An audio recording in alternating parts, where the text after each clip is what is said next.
السلام عليكم، شلونكم؟ إن شاء الله الكل بخير.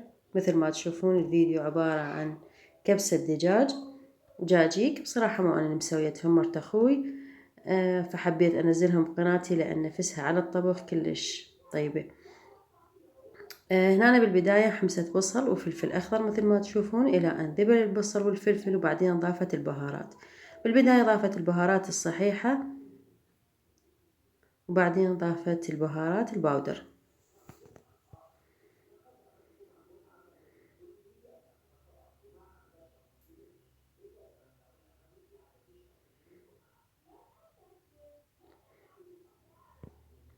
البهارات الصحيحة ورق غار، دارسين، هيل، وقرنفل. خلتهم ويا البصل والفلفل وحمستهم، وبعدين ضافت البهارات الباودر. بهارات الباودر كركم، بهارات مشكلة، فلفل أسود،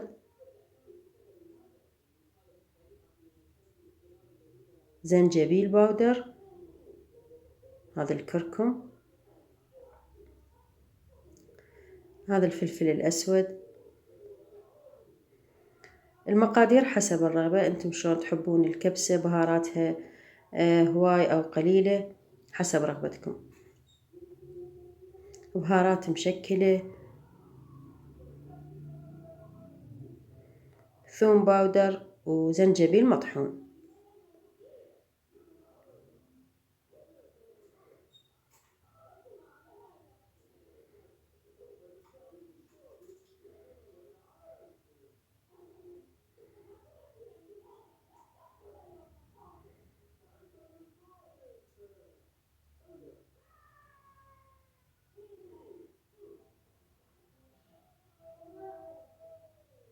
هاي الأكلة طيبة خصوصا بشهر رمضان.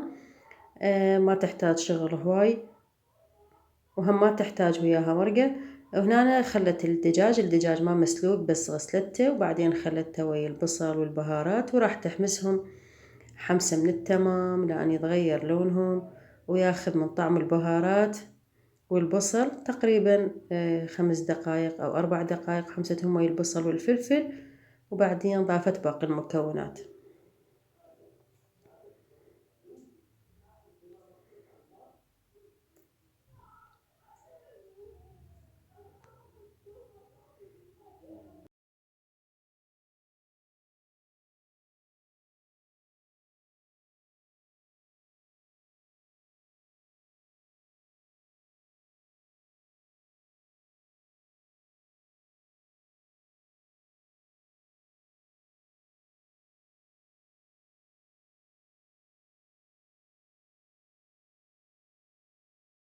وضافت لهم نوم وبصرة، وراح أضيف معجون وطماطة، وبعدين نضيف التمن.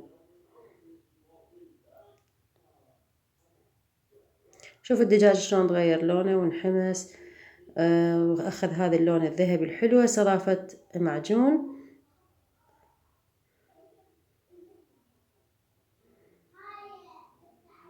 إذا حبيتوا الكبسة تطلع طعمها كلش طيب وكل هاي البهارات تبين نكهتها وطعمها، لازم تحمسونها حمسة زينة. هاي حمسة من التمام، مثل ما قلت لكم 5 إلى 4 دقايق، بعدين تضيفون التمن على مود الدجاج ياخذ طعم من البهارات والمعجون. وهسه راح أضيف الطماطة اللي ثرمتها على شكل مكعبات.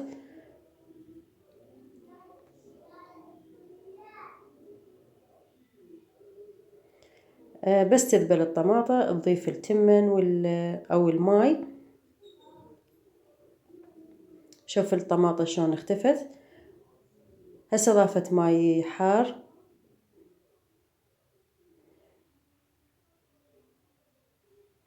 قلت لها أخلي صوتك طالع بالفيديو، قالت لا غيري خلي صوتك انتي.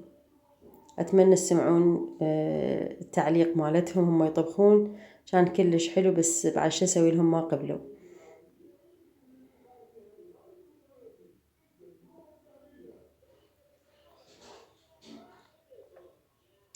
هسه راح أضيف التمن المغسول والمنقوع، تقريبا نص ساعة من قعدته راح أضيفه. تقول إذا شفت الماي هواي على التمن تقدرين تشيلين من الماي أو المرقة مالت الدجاج، وتشوفين إيش قد هي تحتاج، وإذا كانت هم محتاجة ماي تضيفي لها.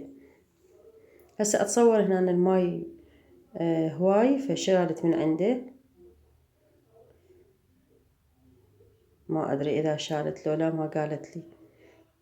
وهنا من بعد ما نشف الماي راح تهدره وتخليه إلى أن يتسبك. وبدت بالجاجيك. الجاجيك عبارة عن خيار ثرمته ثرم ناعم، وهنا نظافة روبة أو زبادي، نعناع مجفف. الجاجيك كلش طيب ويا الكبسة، حتى ويا المقلوبة ما تحتاج المقلوبة ولا الكبسة مروقات، بس الزلاطة أو الجاجيك يطلع كلش طيب. وهنا ثرمة أو برشة ثوم، وراح أضيف ليمون وتصير جاهزة.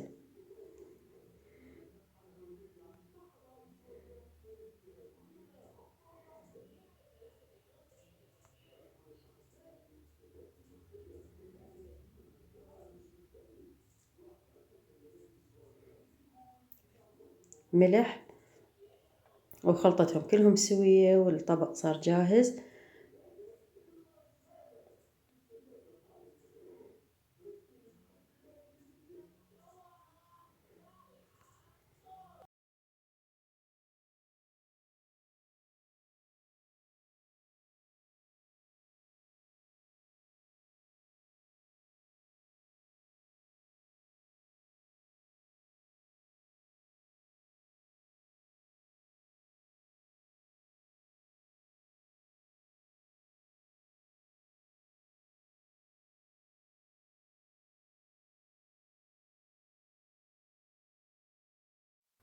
وهاي الكبسة صارت جاهزة مع الجاجيك.